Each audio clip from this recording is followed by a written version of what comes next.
Как уже говорил, условлено, что в сентябре состоится. When I met the colleagues, invited foreign leaders, here in Moscow, a thought occurred to me. I will share it with you. Whom of those who arrived in Moscow to celebrate the victory over the Nazi Germany did they, Ukrainian authorities, try to intimidate? Whom did they try to intimidate? Those who came to us were not the leaders according to their office, not according to the positions they hold. They are leaders because of their characters, because of their beliefs, and because of their readiness to defend their beliefs.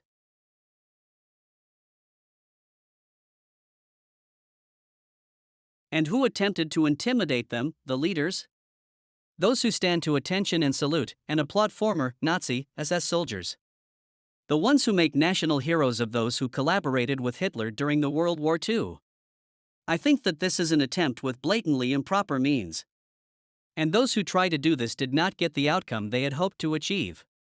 Бывшим солдатам СС и возводят в ранг национальных героев тех, кто во время Второй мировой войны сотрудничал с Гитлером.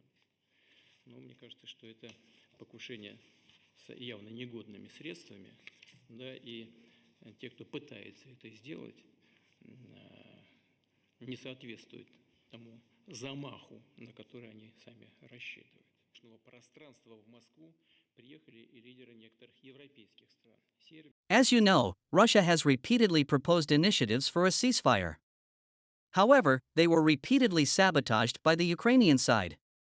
For example, the Kiev regime brazenly violated about 130 times the 30-day, I want to emphasize this, 30-day moratorium on strikes on energy facilities from March 18 to April 17, which was declared in accordance with our agreement with the President of the United States of America, Donald Trump.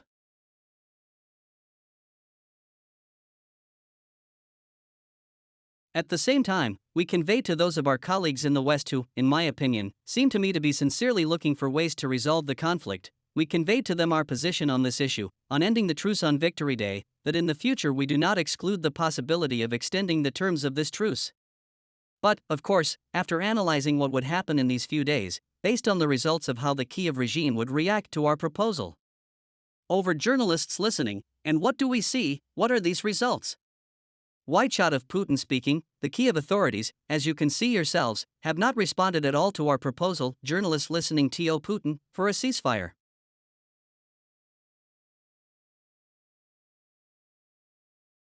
During these 3 days of the ceasefire that we announced, Putin and shot, on 8, 9, and 10 of May, you all saw what kept happening. It was reported by mass media. It was all reported by you. During this time, 5 deliberate attempts to breach the state border of the Russian Federation in the Kursk region were made, in the Kerch region and on the border, over journalists listening, with the Belgorod region. It was during the days of the ceasefire that we announced. Moreover, Putin and shot, 36 more attacks were made at other directions. All these attacks, including attempts to break into the territory of the Russian Federation in the Kursk region and in the Belgorod region, were repelled.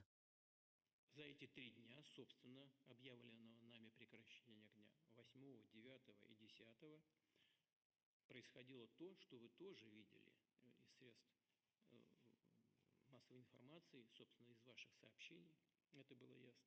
Было предпринято за это время 5 целенаправленных попыток нападения на государственную границу Российской Федерации в районе Курской области и на стыке с Белгородской областью.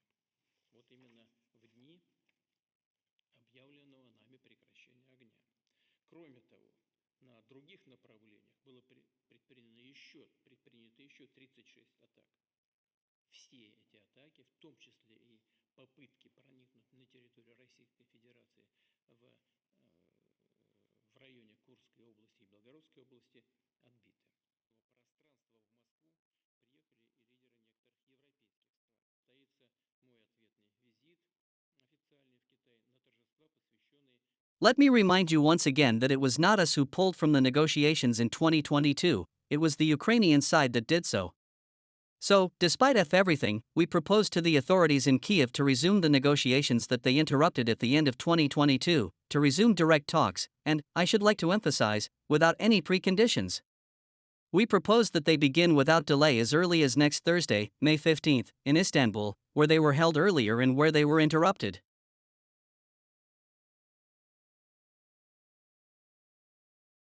Tomorrow we plan to speak with the President of Turkey, Mr. Erdogan. I would like to ask him to provide the opportunity for talks in Turkey, hoping that he will confirm his desire to contribute to finding peace in Ukraine. We are committed to serious negotiations with Ukraine.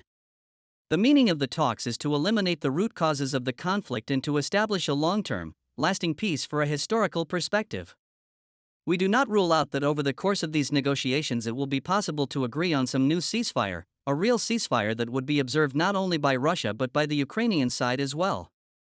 Проведение переговоров в Турции. Надеюсь, что он подтвердит свое желание способствовать поиску мира на Украине.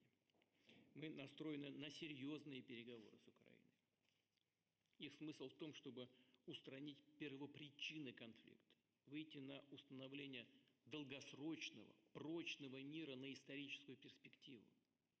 Не исключаем, что в ходе этих переговоров удастся договориться и о каких-то новых перемириях, о новом прекращении огня, причем о реальном перемирии, которое соблюдалось бы не только Россией, но и украинской стороной.